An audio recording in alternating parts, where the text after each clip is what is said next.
Select করে সেগুলা compile করে পড়তে হবে, বুঝছো?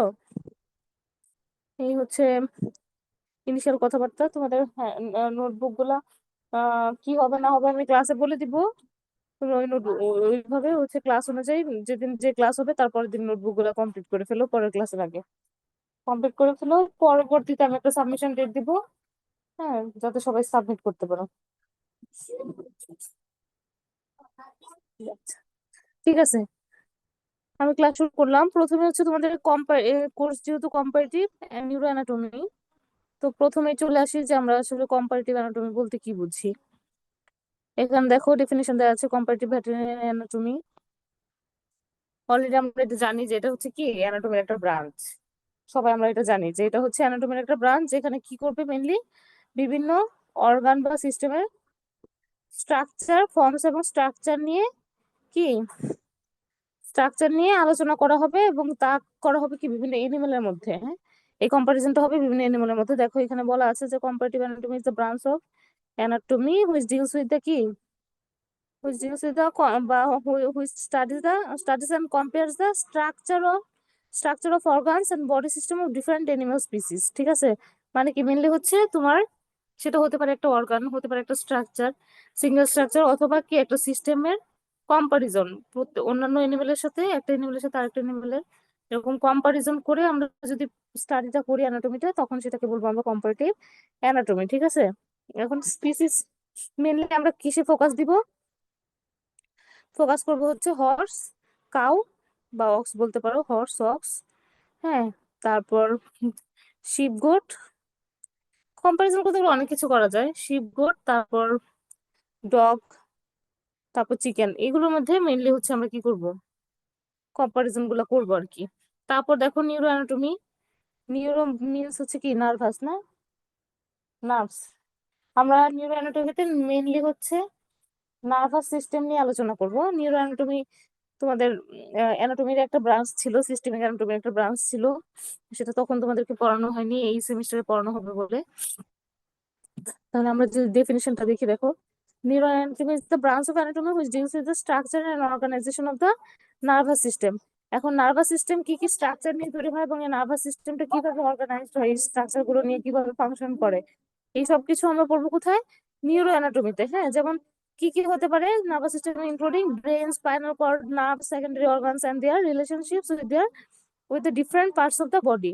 মানে বডির সাথে এদের রিলেশনটা কি হয়। হ্যাঁ, আমরা জানি যে নার্ভাস মাস্টার সিস্টেম বলা হয়। হ্যাঁ, যেমন পিটুইটারি গ্ল্যান্ডকে বলা হয় মাস্টার গ্ল্যান্ড, এরকম নার্ভাস সিস্টেমকে মাস্টার সিস্টেম বলা হয়, কারণ হচ্ছে বডির সকল পার্টস এর সাথে নার্ভাস সিস্টেমটা কি আমাদের রিলেটেড থাকে। এই নার্ভাস সিস্টেম যদি ঠিকমতো ফাংশন না করে, তাহলে বাকি বডির যে বাকি সিস্টেম গুলা সেগুলো কিন্তু ঠিকমতো ফাংশন করবে না।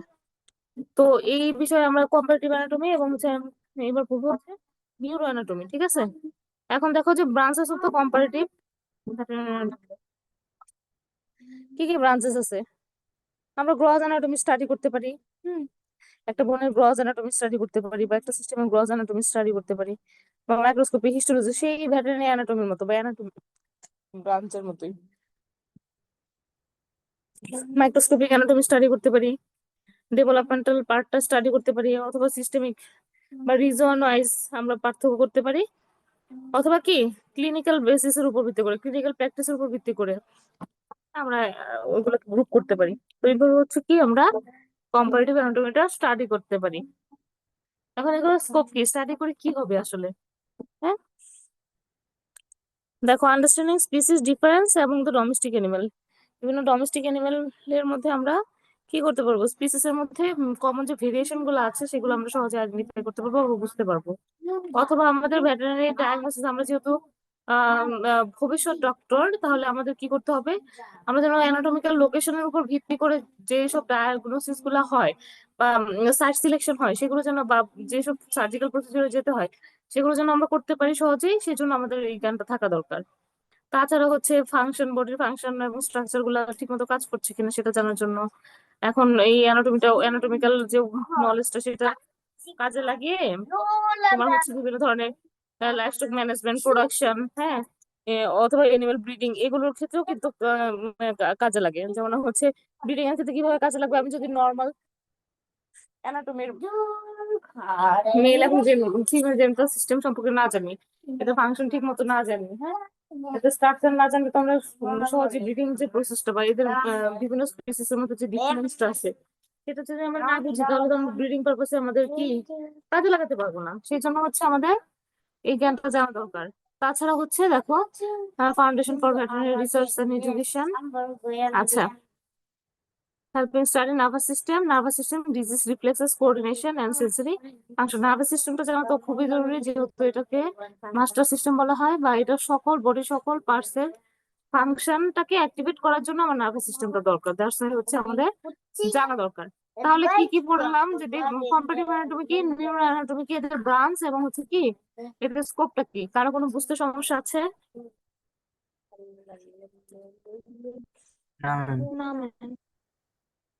আচ্ছা, বুঝতে যদি সমস্যা না থাকে তাহলে প্রথমে চলে যাই আমরা, এই যে কম্পারিজন যেহেতু করবো। আচ্ছা, কম্পারিজনটা যেহেতু আমরা পড়বো তাহলে প্রথমে আমি চলে যাই যে অস্টিওলজিতে আমরা কি কি পড়বো। দেখো, প্রথমে হচ্ছে স্কাল এবং হেডের অ্যানাটমি, ঠিক আছে? স্কাল এবং হেডের অ্যানাটমির মধ্যে আমরা কি কি, যেখানে চিকেনটা না তোমরা আলাদা করে পড়বা, ঠিক আছে? চিকেনটা তোমরা আলাদা করে পড়বা। আর এখন হচ্ছে এই যে হর্স, অক্স, গোট, শিপ, এটাতে দেওয়া আছে, ডগেরটা তোমরা অ্যাড করে নিবা। দেখো, প্রথমে হচ্ছে স্কাল এবং হেড অ্যানাটমি। স্কালে আসলে এখানে না আসলে এই যে তোমাদেরকে পড়ানো বলতে কি, এই যে এরকম দেখায় দেখায় পড়ানোর কোনো মানে হয় না। এই যে আমি বলে যাব তোমরা শুনবা। তোমাদের যেটা করতে হবে, তোমাদের যদি বোন থাকে বোনগুলা নিয়ে বসতে হবে। আর যদি সেই সুযোগ না থাকে তাহলে তোমাদের নেটে সার্চ করে করে কম্পারিজনটা দেখতে হবে, অথবা বইয়ের সাহায্য নিতে হবে, হ্যাঁ। কারণ এখান থেকে যে এখানে কিছু ছবি টবি কিচ্ছু দেওয়া নাই, এগুলো তোমরা কি বুঝবা, বুঝার কোনো হয় নাই। আচ্ছা, আচ্ছা, যাই হোক, দেখো স্কাল এবং হেড অ্যানাটমির মধ্যে প্রথমে স্কালের শেপের কথা যদি চিন্তা করি, দেখো শেপের মধ্যে একটা পার্থক্য আছে। কি, হর্সেরটা যেমন লং ন্যারো হবে, অক্সেরটা কি হবে, শর্ট ওয়াইড হবে। আচ্ছা, এইগুলো ওই যে শর্ট রাউন্ডেড, এগুলো তোমাদের মুখস্থ করতে হবে, কিছু করার নাই। যদি বুঝতে পারো ভালো, না বুঝতে পারলে মুখস্থ করতে হবে, হ্যাঁ আম্মু, শব্দ কর, শব্দ কর, মুখস্থ করতে হবে। আমি বলে দেই, ধরো যে ভাইবার কোশ্চেন হতে পারে যে হর্সের স্কাল আর তোমার অক্সের স্কাল দিয়ে দিলাম, তুমি দেখে কিভাবে সহজে আইডেন্টিফাই করতে পারবে যে কোনটা হর্সের স্কাল কোনটা অক্সের স্কাল, তুমি জানো?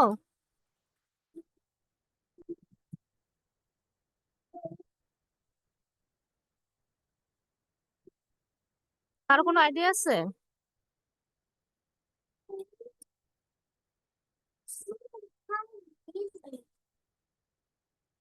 কথা বলতে হবে, আইডিয়া থাকলে বলবো আছে, না থাকলে বলবো নাই।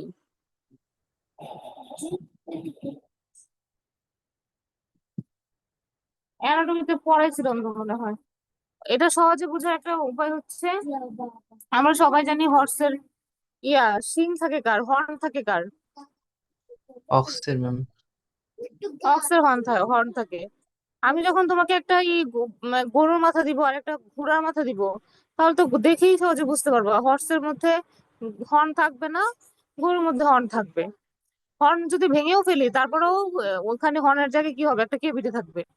ঠিক আছে, তাহলে সহজেই আইডেন্টিফাই করতে পারবো না যে কোনটা হর্সের স্কাল এবং অক্সের স্কাল।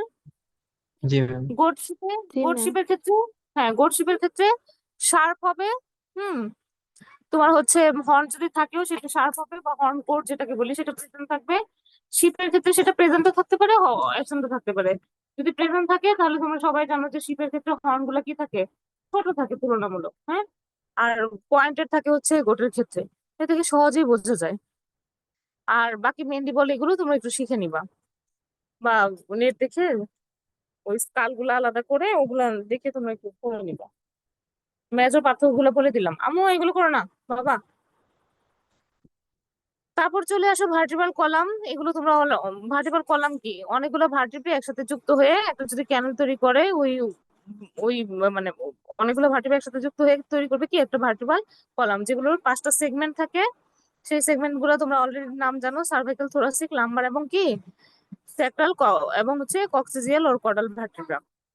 তো এই যে ভার্টিব্রা গুলা তোমরা অলরেডি এগুলো আমি অ্যানাটমিতে পড়িয়েছি, যে ভার্টিব্রার সংখ্যা কোন সেগমেন্টে কতগুলো আছে তার উপর বেসিস করে কিন্তু তোমরা সহজে ভার্টিব্রাল কলাম গুলা বা ইগুলা তোমরা কিন্তু আইডেন্টিফাই করতে পারো। ঠিক আছে, যেমন এখানে দেখো হর্সের ক্ষেত্রে 7টা সার্ভাইকেল আছে, অক্সের ক্ষেত্রেও 7টা, কিন্তু থোরাসিকে গিয়ে দেখো হর্সের ক্ষেত্রে 18টা থাকে, আর অক্সের ক্ষেত্রে কয়টা থাকে?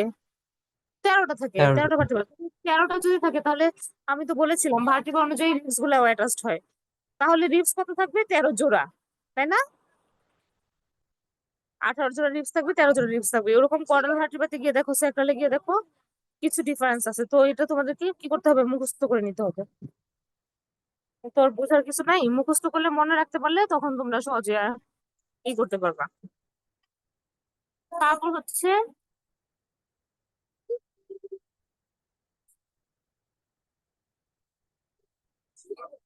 আচ্ছা, এখানে থোরাক্স এবং হচ্ছে রেসপিরেশন এটা আলাদা করে পড়াবো।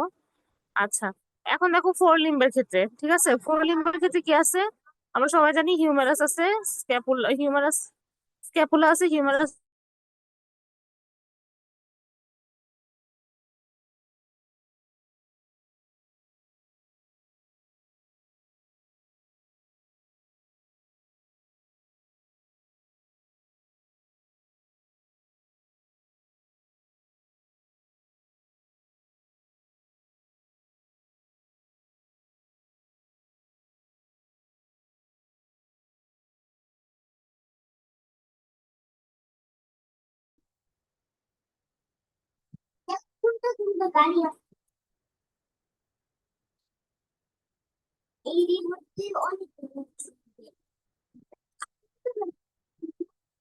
তুমি পড়ো, আমি ক্লাস কার্টুন দেখছি তো।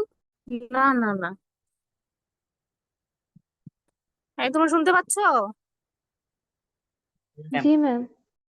ডিসকানেক্ট হয়ে গেছিল। ঠিক আছে,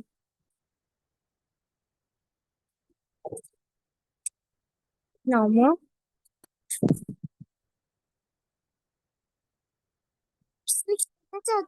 না বাবা, এখন খেলবো না বাবা, প্লিজ বাবা।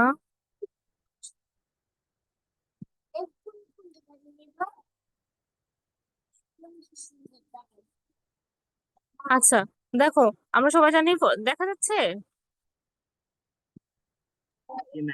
আচ্ছা, দেখো ফোর লিম্বের ক্ষেত্রে স্ক্যাপুলা থাকে, হিউমেরাস, রেডিয়াস আলনার ডিজিজ এবং হচ্ছে সিসামাস বোন। এর মধ্যে আমি দেখো খুব একদম সংক্ষেপে যেগুলো একদম দেখলে আইডেন্টিফাই করা যায় আমি কিন্তু সেগুলো দিচ্ছি, তোমাদের কিন্তু আবার ব্রডলি করতে হবে। ঠিক আছে, প্রত্যেকটা এই যে যেমন হিউম্যারাসের ক্ষেত্রে তোমাকে অ্যাটলিস্ট 4-5টা করে পয়েন্ট তোমাদেরকে কিন্তু আইডেন্টিফাইং পয়েন্ট বা ডিফারেন্সিয়েট করতে পারো এরকম পয়েন্ট কিন্তু বের করতে হবে। আমি এখানে সহজে যেটা দেখলে বোঝা যায় সেটা আমি বলে দিচ্ছি, এগুলো ভাইবার জন্য কাজে লাগবে। যেমন স্ক্যাপুলার ক্ষেত্রে তুমি যদি দেখো, স্ক্যাপুলা তো চিনো, সবাই চিনো না? জি ম্যাম। নাকি ভুলে গেছো? জি ম্যাম। ভুলে গেছো? যদি ভুলে যাও তাহলে নেক্সট টাইম যখন ক্লাস করতে আসবা, তার আগে হচ্ছে তোমরা এখন নেটে সার্চ করলে অনেক কিছু পাবো। হ্যাঁ, ওই নেটে সার্চ করে দেখবা যে হচ্ছে স্ক্যাপুলা টেপুলা বোন টোন গুলা একবার একটু দেখে তারপর ক্লাসে আসবা, তাহলে সহজ হবে তোমাদের জন্য। স্ক্যাপুলার মধ্যে কিন্তু একটা স্পাইন থাকে, স্ক্যাপুলার স্পাইন থাকে, ঠিক আছে। সেই স্পাইনটা যেখানে গিয়ে গিয়ে শেষ হবে নিচের দিকে, হ্যাঁ, ওইদিকে কিন্তু একটু পয়েন্টেড এরিয়া থাকে যেটাকে বলা হয় অ্যাক্রোমিয়ন প্রসেস। ঠিক আছে, তো অ্যাক্রোমিয়ন প্রসেসটা স্ক্যাপুলায় পাওয়া যায়। সেটা কোন কোন ক্ষেত্রে কোন কোন স্পিসিস পাওয়া যাবে? অক্সের ক্ষেত্রে পাওয়া যায়, গোটের ক্ষেত্রে পাওয়া যায়, শিপের ক্ষেত্রে, মানে মোট কথা হচ্ছে রুমিনেন্টের ক্ষেত্রে তুমি অ্যাক্রোমিয়ন প্রসেসটা পাওয়া যায়, কিন্তু হর্সের ক্ষেত্রে সেটা কি থাকে? অ্যাবসেন্ট থাকে। চিকেনেরটা আলাদা, সেটা তোমাদের আলাদা করে পড়ে নিতে হবে। বুঝছো? এটা হচ্ছে মেন আইডেন্টিফাইং পয়েন্ট। যেমন হিউম্যারাসের ক্ষেত্রে তুমি যদি চিন্তা করো, হিউম্যারাসটা লার্জ শর্ট শর্ট শর্ট এটা কোনো ফ্যাক্ট না। হিউম্যারাসের ক্ষেত্রে তুমি যেটা দেখবা যে হচ্ছে ডেল্টয়েড টিউবারোসিটি, হ্যাঁ, ডেল্টয়েড যে টিউবারোসিটিটা থাকে সেটা হচ্ছে হর্সে প্রমিনেন্ট থাকে, অক্স শিপ গোটে কি থাকে? লেস প্রমিনেন্ট থাকে। হর্সের ক্ষেত্রে প্রমিনেন্ট থাকে, তুমি দেখলেই আইডেন্টিফাই করে বুঝতে পারবা। তারপর রেডিয়াস আলনাতে যদি যাও, রেডিয়াস আলনা দেখো হর্সের ক্ষেত্রে ফুললি ফিউজ থাকে, অক্সের ক্ষেত্রে কি থাকে, পার্টলি ফিউজ থাকে, ভোট শিপের ক্ষেত্রে অতটা বোঝা যায় না, রেডিয়াস থাকে একদম। তোমার মনে আছে কিনা রেডিয়াসটা, ফিবুলাটা রেডিয়াসের সাথে লেগে থাকে কিন্তু, হ্যাঁ। যখন মুরগি খাও তখন দেখবে যে একটা চিকন একটা বোন, হ্যাঁ, ওই যে অনেকে মুরগি রান খেতে ভালোবাসো, এবার চিকন একটা বোন লেগে থাকে, ওইটাই হচ্ছে ফিবুলা। সরি, সরি সরি, ওইটা হচ্ছে ইয়া, টিবিয়া ফিবুলার কথা বলতেছি। এটা রেডিয়াস আলনা। রেডিয়াস আলনার ক্ষেত্রে ফিউজ থাকে, রেডিয়াস আলনা হচ্ছে, রেডিয়াস বোনটা কি থাকে একটু তোমার হচ্ছে তুলনামূলক একটু মানে কি বলবো এটা, ওয়াইড বেশি থাকে, হ্যাঁ। আর আলনা যেটা সেটা থাকে কি একদম চিকন থাকে। তো হর্সের ক্ষেত্রে যেটা হয় সেই মাঝখানে যে স্পেসটা থাকে, হুম, রেডিয়াস এবং আলনার মধ্যে যে স্পেস থাকে সেটা হর্সের ক্ষেত্রে একদম কোনো ধরনের পেস থাকে না, ফিউজ থাকে। কিন্তু অক্সের ক্ষেত্রে কি থাকবে, পার্টলি ফিউজ থাকে উপরের অংশ, আর নিচের অংশ থেকে ফিউজ থাকে, মাঝখানে ফাঁকা থাকে। বুঝতে পারছো? এটা হচ্ছে রেডিয়াস আলনার, দেখলে বুঝতে পারবা। মেজর তেমন কোনো পার্থক্য নাই। আর ডিজিটের ক্ষেত্রে ডিজিটের সংখ্যাটা এখানে দেওয়া আছে, ডিজিটের সংখ্যা প্লাস হচ্ছে কোনটা অ্যাবসেন্ট থাকে কোনটা প্রেজেন্ট থাকে, এইটা আমি একটা আলাদা ক্লাসে নিব তোমাদেরকে। ফার্স্ট ইয়ারে নেওয়ার সময় পাইনি, এখন হচ্ছে এই টার্মে তোমাদের আলাদা ম্যানাস এবং পেসের ক্ষেত্রে, ম্যানাস এবং পেসের ক্ষেত্রে এটা আমাকে সামি তুমি মনে করাই দিবা, ঠিক আছে?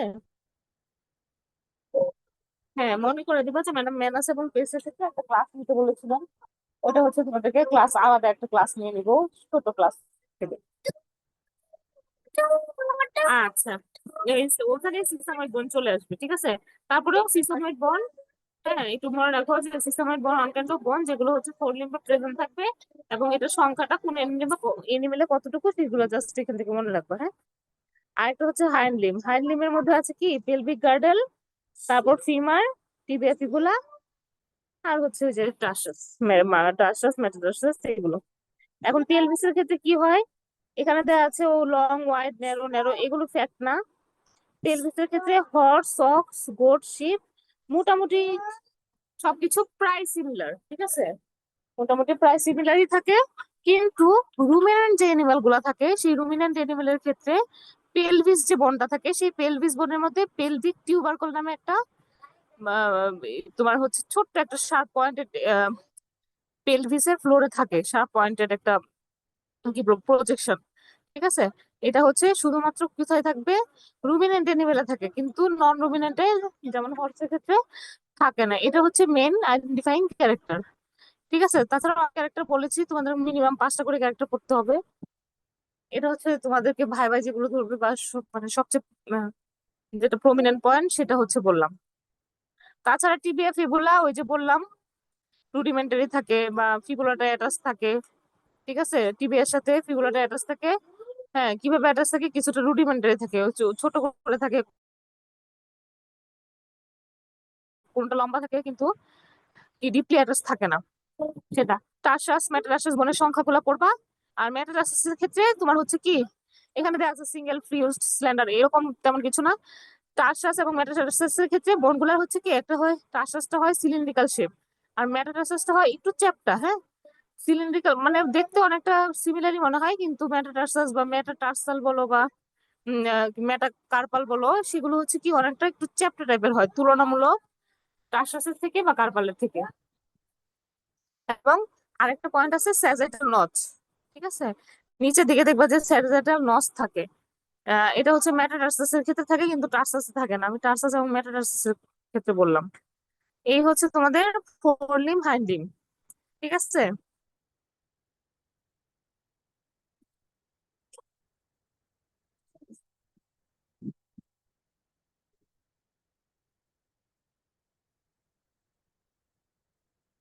আচ্ছা, আমি একটু ওভারঅল বলে যাই, পরে আমি আলাদা করে পড়াবো, হ্যাঁ, এই সিস্টেম গুলো, ডাইজেস্টিভ সিস্টেম এগুলো আলাদা করে পড়াবো।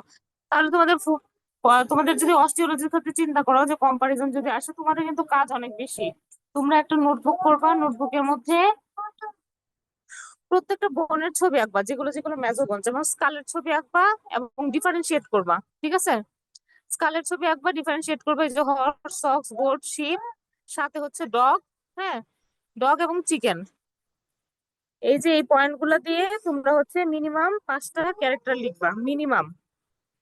হ্যাঁ, 5টার নিচে যেন না হয়, মিনিমাম 5টা ক্যারেক্টার, আইডেন্টিফাইং ক্যারেক্টার বা কম্পারিজন করতে পারো এরকম ক্যারেক্টার লিখবা, এবং ছবিগুলো আঁকবা। ঠিক আছে? ছবিগুলো আঁকবা, এঁকে তোমরা হচ্ছে সাবমিট করবা। সাবমিশন ডেট আমি পরে জানিয়ে দিব, কিন্তু ক্লাসে ক্লাসে করে ফেলবা। তাহলে কি কি থাকবা তোমরা? স্কাল আঁকবা, একটু নোট ডাউন করে নাও। স্কাল গুলো আঁকবা, স্কাল, মাল্টিপল কলাম লাগবে না। হিউমেরাস আঁকবা, স্ক্যাপুলা আঁকবা, হিউমেরাস। তারপর হচ্ছে পেলভিক গার্ডেল, ফিমার। ফিমার এখানে বলা হয়নি, হ্যাঁ। ফিমারটা যেমন, ফিমার যেটা আছে সেটা হচ্ছে হর্সের ক্ষেত্রে ফিমারের মধ্যে, এই ফ্যানটা অফ করে দাও, ফ্যানটা অফ করে দাও। ফিমারের ক্ষেত্রে যেটা থাকবে, ফিমারের ক্ষেত্রে একটা মানে একদম আইডেন্টিফাইং ক্যারেক্টার বা একদম ক্যারেক্টারিস্টিক ফিচার যেটা থাকে সেটা হচ্ছে ফিমারের যে তোমার হেডের নিচে ট্রোকেন্টার টার্সিয়াস থাকে, শুধুমাত্র হর্সে প্রেজেন্ট থাকবে, বাকিগুলোতে অ্যাবসেন্ট থাকবে। ঠিক আছে? রুমিনেন্টের ক্ষেত্রে অ্যাবসেন্ট থাকবে, হর্সের ক্ষেত্রে এটা একদম প্রমিনেন্ট থাকবে, হ্যাঁ, একদম প্রেজেন্ট থাকবে। এটা হচ্ছে তোমার ফিমারের তোমার ক্যারেক্টারিস্টিক পয়েন্ট। তাছাড়াও ইন্টারটিউবেরাল গ্রুপ আছে, হ্যাঁ। ওই ইন্টারটিউবেরাল গ্রুপ হর্সে মেবি 2টা বা ডিভাইডেড থাকে, আর বাকিগুলোতে একটা থাকে। তো এই এই ফিমারের ক্ষেত্রে মেনলি ট্রোকেন্টার টার্সিয়াস এটা হচ্ছে আইডেন্টিফাইং ক্যারেক্টার। তো তোমাদের যখন ছবি আঁকবা তখন বললাম স্কাল আঁকবে, ফোর লিম্বের ক্ষেত্রে স্ক্যাপুলা, হিউমেরাস, আর হাইন্ড লিম্বের ক্ষেত্রে পেলভিক গার্ডেল, তারপর হচ্ছে কি ফিমার। ঠিক আছে? এগুলো আঁকবে, বুঝতে পারছো? নোট ডাউন করতে পারছো? জি ম্যাম। আচ্ছা, নোট ডাউন করে রাখো। Ma'am skull, scapula, humerus, pelvic girdle আর ফিমার। স্ক্যাপুলা, হিউমেরাস, 5টা বলেছি। Skull, scapula, humerus, pelvic pelvic girdle, girdle, femur. Femur. জি ম্যাম। ঠিক আছে, এগুলো আঁকবা। ঠিক আছে, এখন একটু ডাইজেস্টিভ সিস্টেমের মধ্যে আমি যদি চলে আসি, মেজর পার্থক্য। আমরা জানি যে ডাইজেস্টিভ টাইপটা কেমন হয়, কে কোনটা কোন, যেমন হর্সের ক্ষেত্রে ওটা হাইন, ফার্মেন্টেশনটা হাইন গার্ডেনে হয়, রুমিন্যান্টের ক্ষেত্রে কিন্তু তা হয় না, হ্যাঁ। তারপর হচ্ছে স্টোমাকের ক্ষেত্রে দেখো, আমরা যা সবাই জানি হর্সের সিম্পল স্টোমাক, ডগের সিম্পল স্টোমাক, বাট রুমিন্যান্টের ক্ষেত্রে 4টা চেম্বার থাকে। রুমিনাল সাইজ এগুলো তেমন কিছু না, কমপ্লেক্স মানে মেইনলি হচ্ছে ওই ডাইজেস্টিভ সিস্টেমের মধ্যে ওইগুলা। আর তাছাড়াও এক্সেসরি অর্গান আছে, যেমন লিভার। লিভারটা ইম্পর্টেন্ট, হ্যাঁ। কয়টা লোব থাকে সেটার একটা পজিশন বা পজিশন অনুযায়ী কতগুলো লোব থাকে সেগুলোর একটা ডিফারেন্সিয়েট আছে। আমি এগুলো পরে আরো বিস্তারিত পড়াবো, এই জন্য আজকে জাস্ট হালকা বলে যাচ্ছি। স্প্লিন তেমন কিছু থাকে না ইউরিনারি অর্গানের মধ্যে। আমরা সবাই জানি কিডনি, কিডনির শেপের উপর ডিপেন্ড করে এবং পজিশনের উপর, লোকেশনের উপর ডিপেন্ড করে, হ্যাঁ। আচ্ছা, এই লোকেশনের উপর ডিপেন্ড করে কিন্তু তোমার হচ্ছে কি কিডনির ভেরিয়েশনটা হয়, বা প্রত্যেকটা এনিমেলের ক্ষেত্রে আলাদা আলাদা হয়। যেমন হর্সের ক্ষেত্রে কিডনিটা হার্ট শেপ হয়, অক্সের ক্ষেত্রে লোবেলেটেড থাকে, বিন শেপ থাকে, বাকিগুলোর ক্ষেত্রে গোট, পিগ, শিপ এগুলোর ক্ষেত্রে বিন শেপ থাকে। ঠিক আছে? তা এটা হচ্ছে তোমার মেজর পয়েন্ট। তাছাড়া পেনিসের টাইপের উপর ডিপেন্ড করে সিগময়েড ফ্লেক্সার একটা আছে মেল জেনিটাল সিস্টেমে, যেটা রুমিনেন্টের ক্ষেত্রে প্রেজেন্ট থাকে, বাকি নন রুমিনেন্টের ক্ষেত্রে অ্যাবসেন্ট থাকে। এগুলা। তারপর হচ্ছে ফুট বা হুফ অ্যানাটমি, এটা তোমরা একটু পড়বা, ডিউগুলো প্রেজেন্ট থাকে না না থাকে। আমরা জানি যে হর্সের ক্ষেত্রে ডিউগুলো থাকে না, কিন্তু অক্স বা রুমিনেন্ট এনিমেলের ক্ষেত্রে ডিউগুলো থাকে। ঠিক আছে? এইটা শেষে হচ্ছে নার্ভাস সিস্টেম। এই নার্ভাস সিস্টেম তোমাদেরকে আলাদাভাবেই পড়াবো, তো এখানে বলার কিছু নাই, আমি আলাদা করে নার্ভাস সিস্টেমটা পড়াবো। বুঝছো? তো তোমাদের কাজ হবে এগুলো কম্পারিজন করে তোমরা লিখে ফেলা। হয়তো কালকে বা পরশু তোমাদের একটা ক্লাস নিবো, কালকেও নিতে পারি। আমি আমার জায়গা থেকে এগুলো শেষ করে দিব, বাকি কাজ তোমাদের। তোমাদের করে করে জমা দিবা। কারো কোনো প্রবলেম হলে স্বামী বা কে কে নতুন সিআর হিসেবে জানি না, স্বামী যেহেতু যোগাযোগ করতেছে এই জন্য বলতে পারলাম। তো যোগাযোগ করবা, তখন আমার স্বামী আমাকে বলবে যে তার কি সমস্যা। বুঝতে পারছো? জি ম্যাম।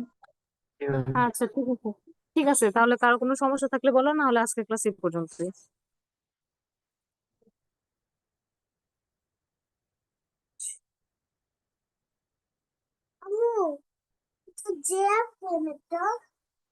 কারো কোনো সমস্যা নেই?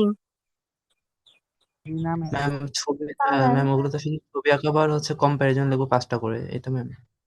মানে 5টা মিনিমাম, 5টার অধিক পাইলে আরো ভালো। ঠিক আছে, তোমাদের এটার উপর নাম্বার থাকবে, নোটবুক নোটবুক দেখেই তো নাম্বার দিব, বুঝছো নাই? আর তোমাদের পড়তে সুবিধা হবে পরীক্ষার মধ্যে, কারণ পরীক্ষাতে এগুলোই থাকবে। সেজন্য বলা, ঠিক মানে আছে নোটটা করছো তোমাদের জন্যই। হ্যাঁ, তোমাদের জন্যই, তোমরা যাতে পড়তে পারো। আমি বুঝতে এটা পারছো? নোটবুকে করবো নাকি নোটবুক বলতে এরপরে? তোমরা এরপরেও করতে পারো, নোটবুকে করতে পারো, তোমাদের সুবিধা অনুযায়ী তোমরা নিজেদের মধ্যে কথা বলে নাও। যার যেটা সুবিধা, আমাকে তো সাবমিট করবা, ওখান থেকে দেখে আমি জাস্ট নাম্বার দিব। তোমাদের যেটা সুবিধা হবে তোমরা সেভাবে করতে পারো। ঠিক আছে ম্যাম। তোমরা সবাই একরকম করে করবে, হ্যাঁ, তো সবাই যোগাযোগ করবে। এবং নোটবুকের মধ্যে একটা ফর্ম, সবাই জানো যে একটা কাভার পেজ থাকে, সেখানে তোমাদের কাকে সাবমিট করছো, কে সাবমিট করছো, তার আইডি সহ সব ডিটেলস থাকে। তারপর হচ্ছে তোমাদের কন্টেন্ট করতে হয়। হ্যাঁ, আমি এর আগে প্রিভিয়াস তোমাদের বড় ভাইয়াদের দিচ্ছি, অনেকে হচ্ছে কন্টেন্ট দাও না, কে লিখছো কাকে লিখছো তাও দাও না। তাহলে এগুলো পরে আমি নাম্বার কিভাবে দেই? আমাদেরকে এভাবে বিপদে ফেলবে না, ঠিক আছে? একটা নোটবুক করবা, সুন্দর যাতে দেখা যায়, যাতে তুমি পড়ে শান্তি পাও। এবং আমি যখন নাম্বার দিব তখন যেন আমাকে খোঁজাখুঁজি করতে না হয় যে এটা কার ছিল, কে দিছে, এরকম। বুঝতে পারছো? জি ম্যাম। জি ঠিক ম্যাম। আছে, তাহলে ভালো থাকো সবাই। আচ্ছা, আসসালামু ঠিক আলাইকুম আছে। ম্যাম। আসসালামু আলাইকুম।